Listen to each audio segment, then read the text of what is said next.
So everybody, it's what Jim, and to the review for episode 5 of Marvel's What If. This will also contain spoilers for it, so if you've not seen this episode of What If, I would watch it now, watch it and then come back and watch this review if you want. Or if you're not fussed about spoilers, you can go ahead and watch this.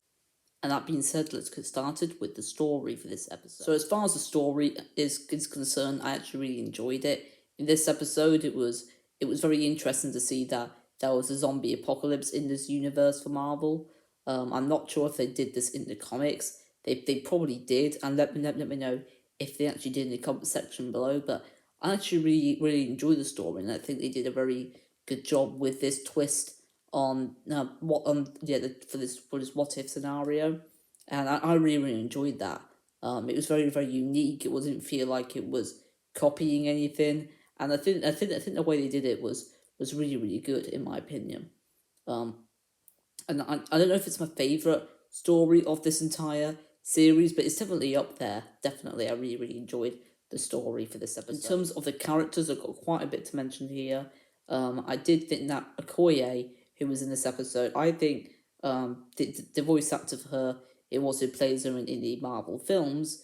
I think she did a brilliant job. I was pleasantly surprised with how well she did, and she was quite prominent in this episode, which was great to see. I want more of that character. It was also great to see T'Challa, aka Black Panther, again.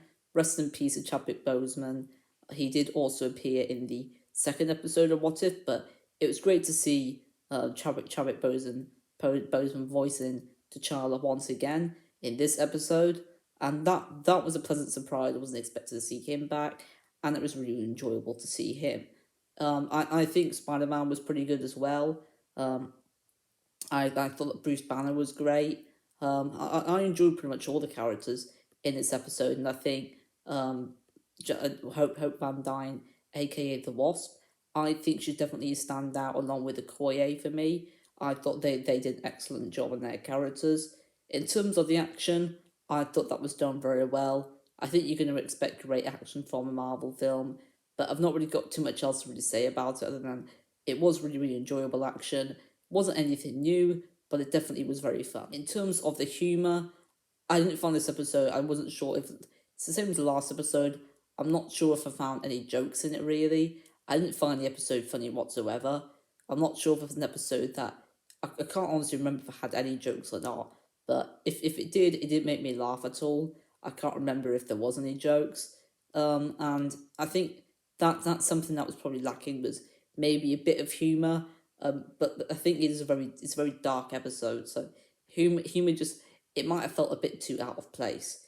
But in terms of the animation, I thought Happy Hogan in it looked like one of the Ghostbusters from the 80s. He looked like Dan Aykroyd's character, Ray Stantz. He reminded me of him. It didn't really look like Jon Favreau, who plays Happy Hogan. So I think they could have made him look a bit better. That's the only nitpick I've really got from the animation. I really enjoy this animation. I think it really suits the series rather nicely. It looks like it's taken right from a comic book. But that's just one thing if had to nitpick. It was also an episode that felt very violent at times. It almost felt like a 15, the episode, just because of how violent and how dark and a bit creepy it got in the episode. I also thought it felt longer than a 30-minute episode. It felt more like 40 to 45 minutes, which is what I'm going to mention for that. And there's one more thing I want to mention before we move on to the verdict, which is I thought it ended on a cliffhanger, and I wasn't really a fan of that. I wouldn't mind if the episode was an extra 20 minutes, although I did say it was quite long as it was. I wasn't a big fan of the ending. It ended on a cliffhanger, just like the last episode. Which wasn't really good to see, because I don't think they're going to be continuing with the storyline, and the way it ended, I feel like it could have ended better. It could have ended on a satisfying note. It didn't. So I don't really know if they even sorted out the zombie apocalypse or not.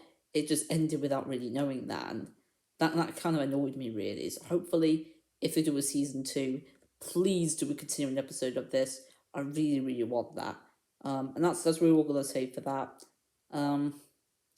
And what I rate this episode out of 10 for the verdict, I would rate it an 8.5 out of 10. It's my favourite episode so far. This is a very rewatchable series. I think once you've seen the episodes once, you could go back and see the others. You don't have to watch all the other episodes to understand which ones what episode 5 is about. Because they're all about different things. They've all got different characters. There are a few instances where the same characters are appearing. I also forgot to mention that it was pretty cool to see Iron Man and Captain America as zombies. It was just very interesting to see them, and it was pretty cool. The fighting scenes when they were fighting the zombie versions of those heroes. That's just something I forgot to mention. But that's all I'm gonna say for this episode. Is it your favourite? Let me know in the comment section below. But don't make it too spoilery, just in case people go in the comment section below who haven't seen this episode. But that's all I'm going to say for this one. Again, an 8.5 out of 10. My favourite so far. I'm looking forward to seeing what episode 6 is, which I'll probably watch it next weekend and do the review for it as soon as I watched it next weekend. And thank you for watching. Don't forget to leave a like, subscribe, and comment. I'll see you guys in the next video, which will be tomorrow. And until then, ciao.